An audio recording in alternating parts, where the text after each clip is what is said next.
할렐루야. 지난 시간에 이어서 6-5편 이어가도록 하겠습니다. 늘 건강하시고 주 안에서 편안하시기를 예수님 이름으로 축원합니다. 지난 시간 6장을 진행하면서 어디까지 말씀을 드렸는가 하니 세상 사람들의 가치 기준에 대해서 제가 말씀을 드렸는데 시간 관계상 제가 멈췄습니다. 이어가도록 하겠습니다. 그 세상 사람들의 가치 기준에 대해서 이어가도록 하는데요. 세상 사람들은 이 땅에 국한되고 순간적이고 그릇된 목표와 가치를 추구하고 너나 나나 할 것 없이 그렇게 살고 갑니다. 그래서 자기가 옳다고 하면은 그것이 선이 되었든지 악이 되었든지 옳은 일이 되었든지 그른 일이 되었든지 본인들 스스로는 다 분간을 하고 분별을 한다고는 하지만은 사실은 공적인 이게 공통된 그 분모를 통해서 살펴보면 분명히 선한 것과 악한 것, 옳은 것과 그른 것으로 그렇게 나누어지게 됩니다. 그래서 옳은 쪽으로 가는 사람, 그른 쪽으로 가는 사람, 그것에 대해서 어떻게 분명하게 판단하기란 참 쉽고도 어려운 일입니다. 쉽다고 하는 말은 제가 성경적으로 볼 때는 분명히 보입니다. 누가 옳고 그르냐 하는 것을 성경적으로 보면은 분명히 보입니다. 그런데 일반적으로 보면은 참으로 분별하기가 그렇게 만만치가 않습니다. 왜냐하면 모두가 다 옳다고 하니까요. 이번에 우리 20대 대통령 선거에서도 1600만 명이 두 부류로 3200만이 넘는 사람들이 두 부류로 나누어졌잖아요. 그런데 1600만 명 이상 되는 사람들이 또 다른 1600만 명 이상 되는 사람들이 서로 옳다고. 그래서 나는 1번이고 나는 2번이고 서로 자신들의 의견을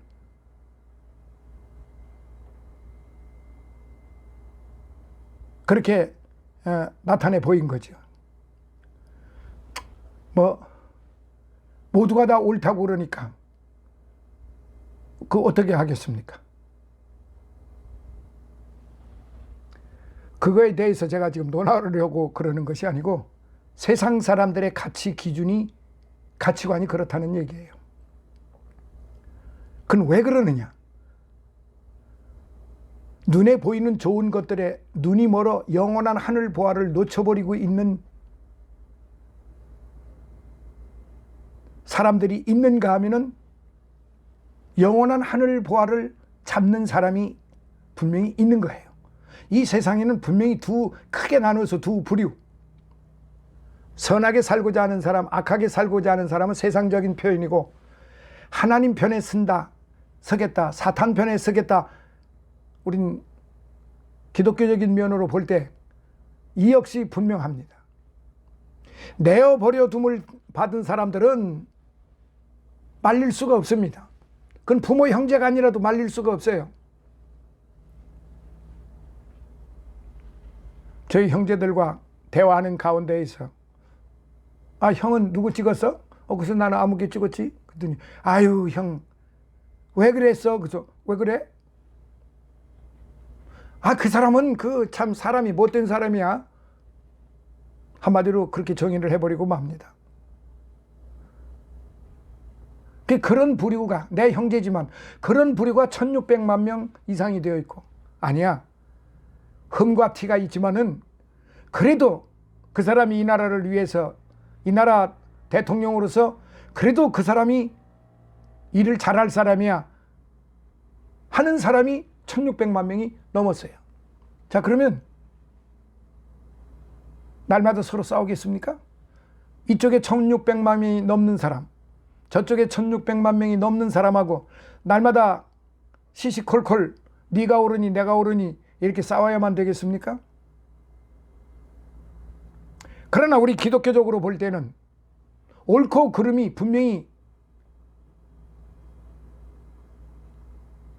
나타납니다. 하나님 편에 설 것이냐 사탄 편에 설 것이냐 이것입니다.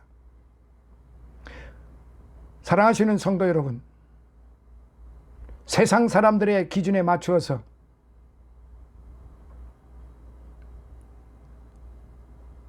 사탄 편에 설 것인가, 하나님 말씀의 기준에 서서 하나님 편에 설 것인가, 그건 저와 여러분들의 몫입니다.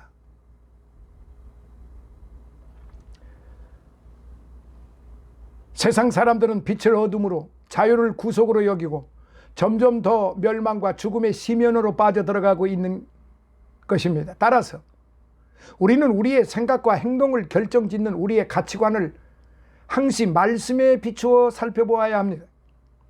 아울러 성령의 가르치심을 듣기 위해 깨어 기도해야 합니다. 그렇지 않으면 어느덧 은연중에 오직 세상을 자기의 주인으로, 사단을 자기의 주인으로 섬기고 있는 자기 자신을 발견하게 되는 것입니다. 저도 사람이기 때문에 어쩔 도리가 없죠. 제가 신이라고 하면 어쩌겠습니까? 근데 우리 하나님께서는 사도 바울이 로마서 1장에 그렇게 기록했듯이 그냥 내버려 두라고 그러셨으니까 내버려 둘 수밖에요. 싸워서 좋을 건 하나도 없으니까 그냥 내어버려 두라고 그러셨으니까 내어버려 두는 것밖에요. 본인이 옳다고 하는데, 본인이 옳다고 그러는 거를 그러다라고 얘기해 본들 무슨 소용이 있겠습니까? 그걸 돌아서게 만드는 것은 하나님의 성령에 의하지 않고서는 사람의 말로서는 돌아오기가 어렵습니다. 이렇게 형제들 간에, 부모, 형제들, 자식들 간에도 이렇게 다 의견이 분분한 것이지요. 이게 사람의, 세상의 삶인 것입니다. 하나님을 믿고 하나님을 향하여 하나님 말씀 속에 살아가고자 하는 사람은 하나님 말씀대로만 하면은, 하나님의 뜻대로 살기를 원하고 성경의 말씀대로 살기를 원하면 설령 자기가 좀 마음에 들지 않더라도 동의하고 같이 따라갑니다. 하나님께 영광을 돌리기 위해서 같이 다 따라가게 되어 있습니다. 그렇지 않으면 날마다 싸웁니다. 그러니까 날마다 싸운다고 하는 것은 그건 하나님 편에 서 있지를 않기 때문에 날마다 싸우는 거예요. 겉으로 포장만, 믿음의 포장만 번드르르하게 한 사람들이죠. 진정 믿음이 있는 사람들은 서로를 감싸주고 이해해주고 용서해주고 덮어주고 치료해주고 구제하고,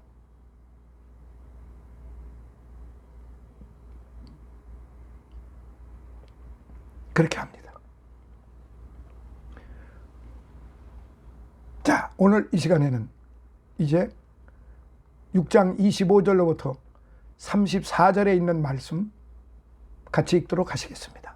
하나님에 대한 신뢰, 하나님에 대한 신뢰에 대한 말씀입니다.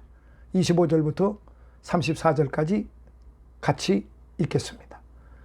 그러므로 내가 너희에게 이르노니 목숨을 위하여 무엇을 먹을까 무엇을 마실까, 몸을 위하여 무엇을 입을까 염려하지 말라. 목숨이 음식보다 중하지 아니하며 몸이 의복보다 중하지 아니하냐. 공중의 새를 보라. 심지도 않고 거두지도 않고 창고에 모아들이지도 아니하되 너희 천부께서 기르시나니 너희는 이것들보다 귀하지 아니하냐. 너희 중에 누가 염려함으로 그 키를 한 자나 더할 수 있느냐. 또 너희가 어찌 의복을 위하여 염려하느냐.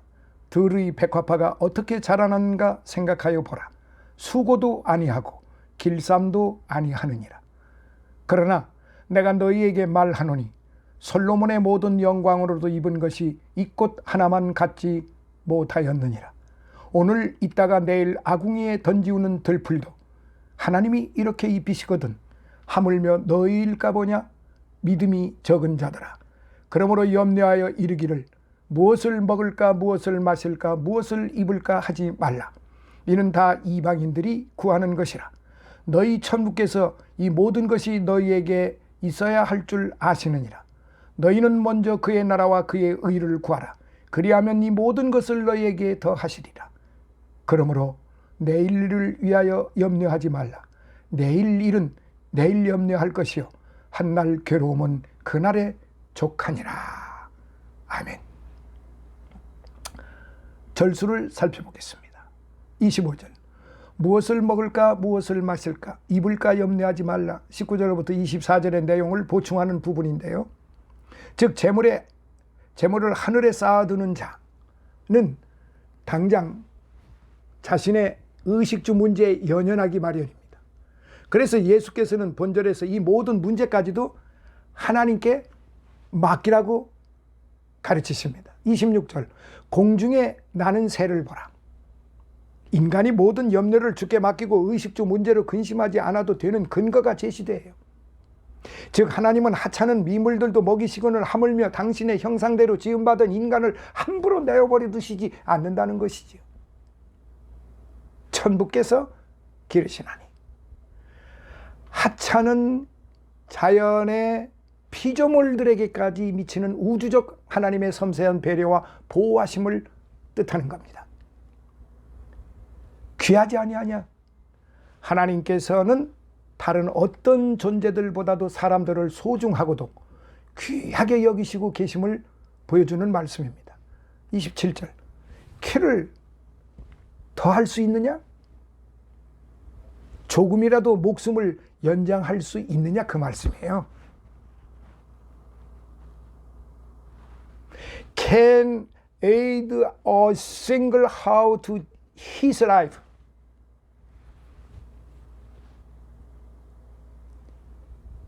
키를 더할 수 있느냐는 것은 물론 문자적으로 볼 때는 내 키를 우리가 내 마음대로 어떻게 키를 더 크게 해요. 근데 여기에 있는 이 말씀의 원어에 더 가까운 의미는 조금이라도 목숨을 네가 더 연장할 수 있겠느냐 그 말이에요. 신학자 윌리엄이 이렇게 지금 말을 했어요. 28절. 들의 백화파가 어떻게 자라나는가 생각해 보라.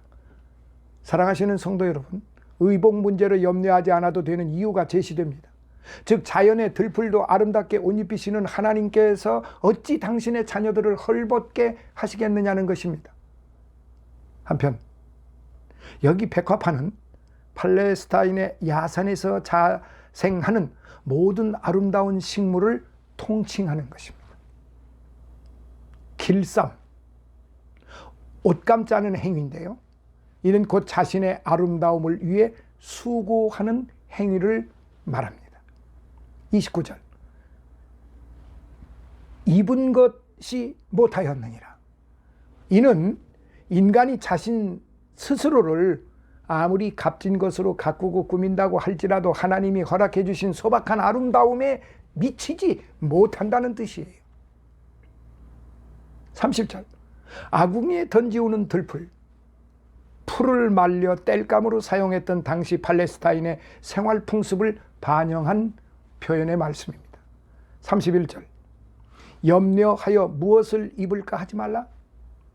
25절부터 30절의 결론으로 25절의 내용이 다시 반복이 되는데요.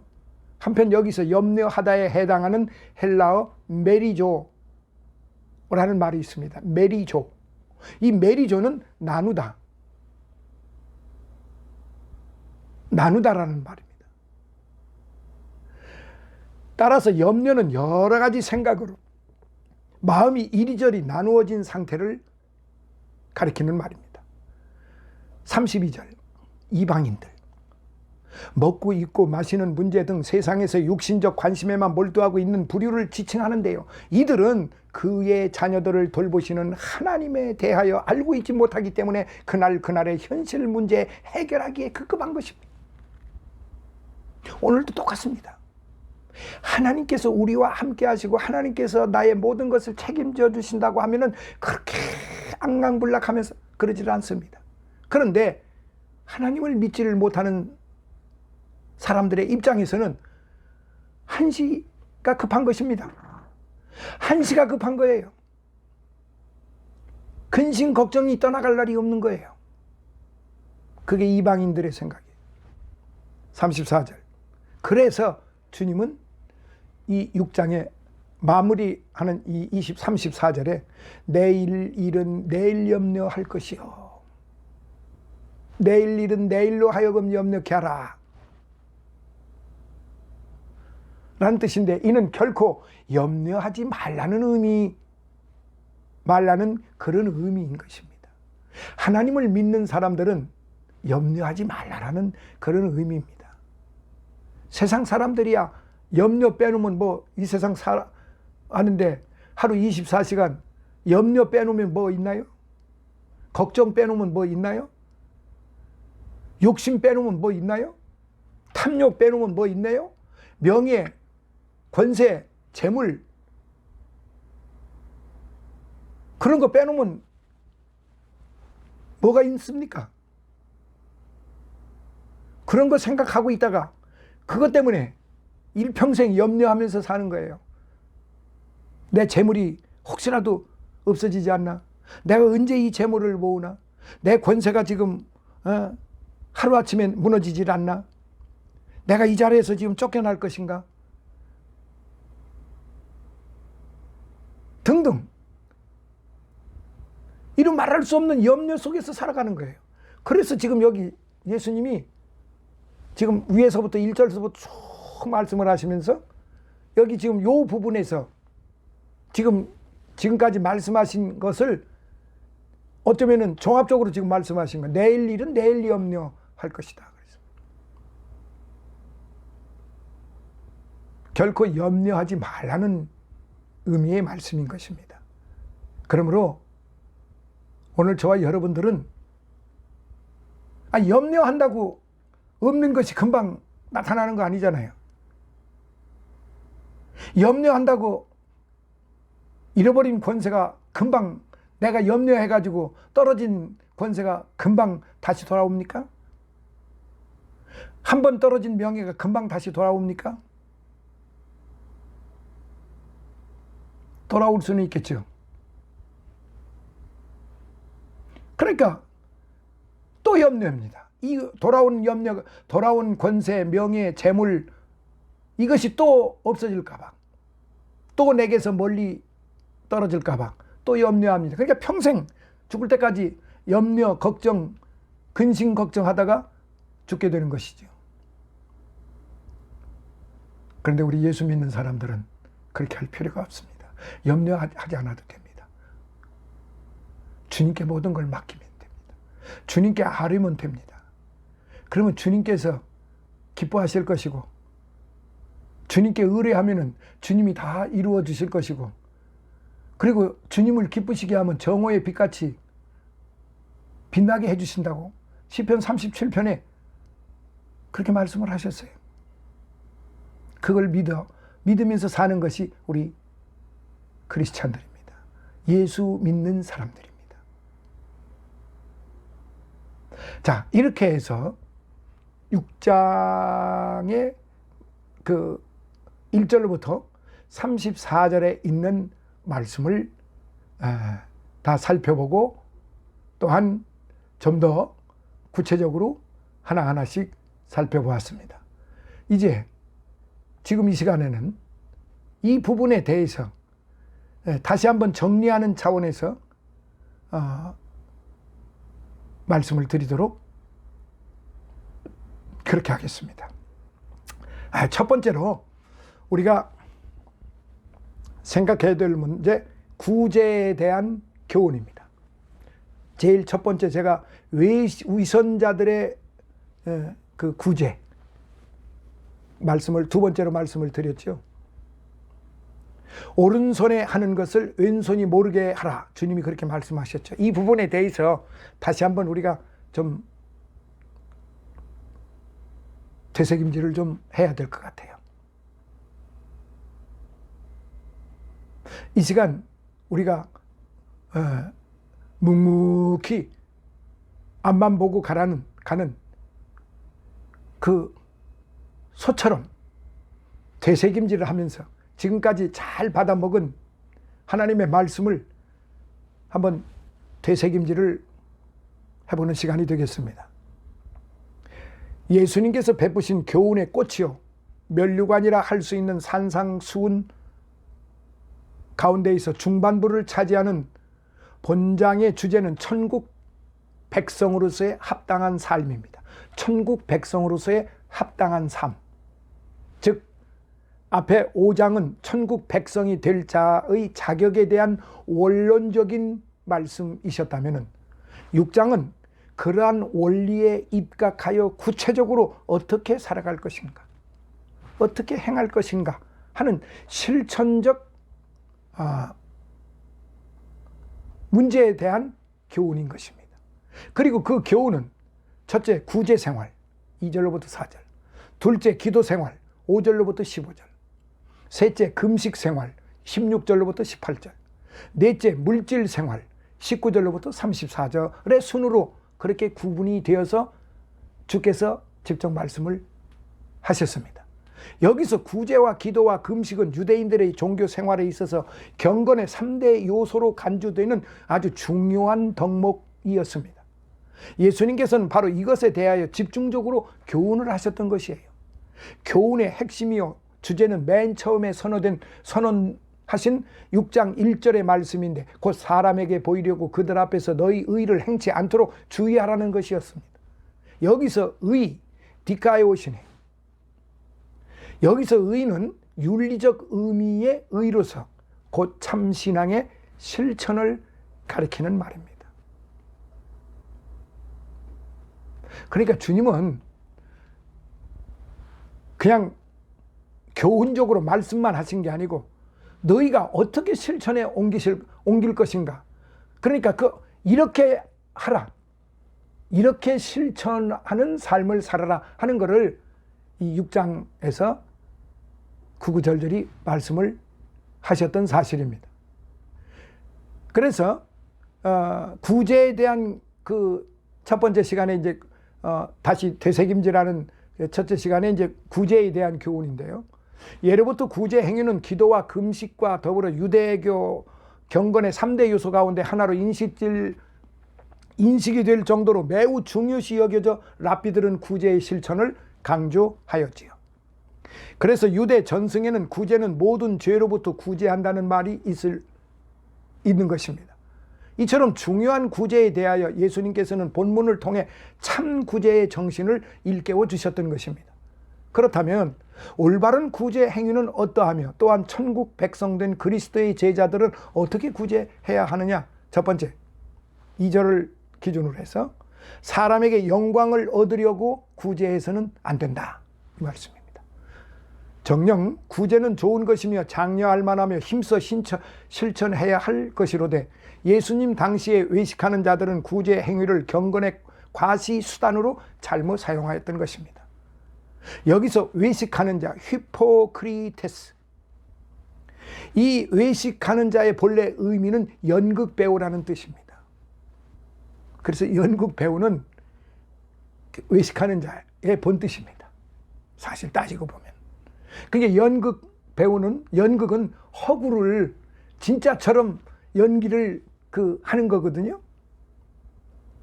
그러니까 이것을 정론으로 볼 때는 그게 외식인 것이죠. 그러니까 하나님의 말씀을 정론으로, 하나님의 말씀을 말씀대로 믿고 살아가라는 것인데, 하나님의 말씀을 자기의 어떠한 지식과 경험과 체험과 전통과 무슨 그 연합체의 일원으로서 그렇게 따라가야 된다고 이 사람들은 자꾸 그렇게 만들어 가버리는 겁니다. 그게 외식이라는 말이에요. 물론 모든 것이 다 잘못됐다고 그러는 것은 아닙니다. 본말이 전도가 된다. 본말 전도. 이 본말 전도라는 말 잘 아시잖아요. 하나님의 말씀이 자꾸 삐뚤어져 나간다는 말, 새길로 빠져버린다는 거죠. 여러분, 우리 여성들께서는 떡을 좀 쪄보셔서, 지금은 뭐 떡집에다가 떡집에다가 떡을 다 맡기지만 옛날에는 집에서 다, 웬만하면 집에서 다 떡을 시루에다 올려놓고 떡을 쪘잖아요. 근데 떡을 찔 때 솥과 그 떡솥과 그 가루를 담은 그 시루와 그 솥 사이에 무엇을 붙입니까? 뻔을 밀가루를 반죽을 해서 그 중간에다가 김이 새 나가지 않도록 붙이죠. 그걸 뻔이라고 뭐 지방 토속인지 표준어인지 제가 지금 빨리 생각이 안 납니다. 어쨌든 뻔으로 제가 지금 기억을 하는데요. 그 붙임, 그 김이 새 나가지 않도록 그 솥 사이를 쭉 그 틈바구니를 그 밀가루 떡으로 해가지고 다 붙입니다. 그래야 김이 오로지 그 떡솥으로 올라가서 떡이 제대로 설지 않고 제대로 찌어질 거 아닙니까? 그런데 떡을 잘못 쪄놓으면 서른떡이 되어버리죠. 서른떡 드셔보셨죠? 서른떡 맛도 없습니다. 서른떡 먹으면 설사합니다. 서른떡 팔려나가지도 않습니다. 그러니까 하나님의 말씀을 말씀대로 행해야만 그게 맛있는 생명의 떡이 됩니다. 그런데 떡살을 앉혀놓고 김을 다 빼버린, 김 다 새게끔 만든, 여기서 김이 샌다는 것은 엉뚱한 것으로, 그러니까 제대로 막을 거를 못 막아서 김이 새는 건데요. 하나님의 말씀으로 하지 않고 자꾸 자기의 뜻대로 하면은 그게 김 새는 거예요.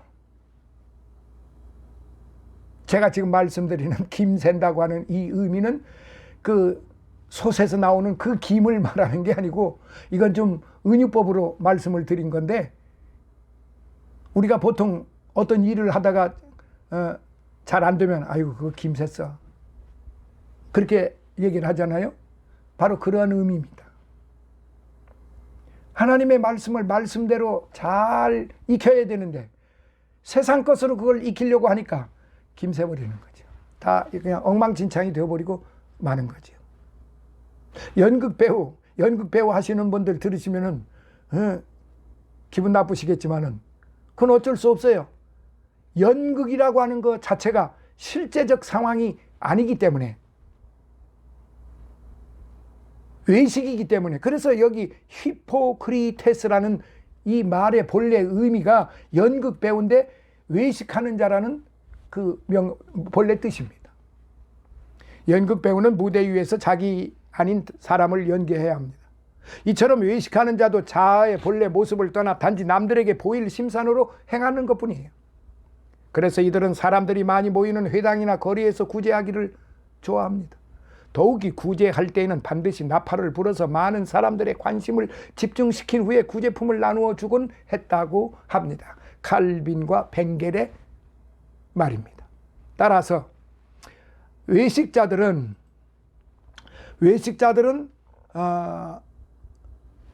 사람이 없는 한적한 장소나 구제의 효과가 크게 드러나지 않는 상황에서는 구제를 일절 안 했던 것이지요.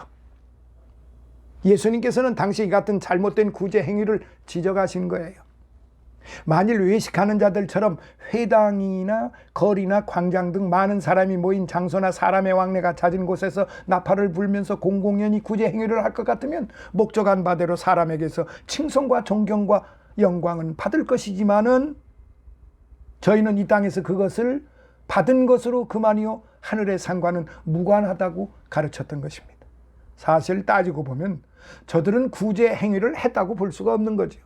왜냐하면 심중을 감찰하시는 하나님께서 보시기에 저들은 구제품을 주는 채 하였으나 실상은 사람들에게 영광을 얻으려고 한 것이지 하나님께 영광을 돌리려고 한, 구제라고 하는 것은 구제 물품은 없는 가난하고 어려운 사람에게 주는 것이지만은 그렇게 하는 행위 자체가 하나님께 영광 돌리는 거예요. 그런데 하나님께 영광을 돌리지 않고 자기가 다 하나님의 영광을 자기가 다 탈취하는 거죠.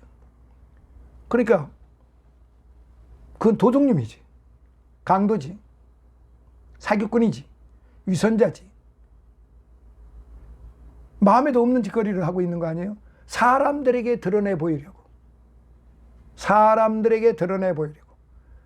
바벨탑이 왜 무너졌을까요? 우리가 높은 탑을 쌓아서 하나님처럼 되어보려고 했던 그 마음. 우리 이름을 내자 그랬잖아요. 하나님의 이름을 내자 그랬으면 바벨탑이 왜 무너집니까? 근데 우리 이름을 내자라고 그랬어요. 성경에 그렇게 기록이 되어 있어요. 창세기 보세요. 사람의 우리 이름을 내자 그랬어요. 오늘날 똑같습니다. 우리 교회 이름을 내자. 우리 목사 이름을 내자. 우리 단체의 이름을 내자. 왜 그래야 됩니까? 자신들이 영광을 받아야 하기 때문에. 그럼 하나님께는 영광을 드릴 수가 없잖아요. 자기가 다 받아버리니까. 그게 강도지. 그게 절도지. 그게 도둑이지. 그게 사기꾼이고, 그게 위선자고 가식자지. 그런 사람들의 구제 행위 결코 아름답지 못합니다. 쥐꼬리만큼 큰 교회에서 무슨 몇만 원, 쥐꼬리만큼 주면서 그걸 다 생색을 내는 것. 그 하나님이 보시기에 그 얼마나 우스꽝스러운 일입니까? 아니, 내 걸 가지고 지네들이 지 거라고, 하나님 앞에 드려진 걸 가지고 지 거라고 다 생색을 낸다 이 말이죠.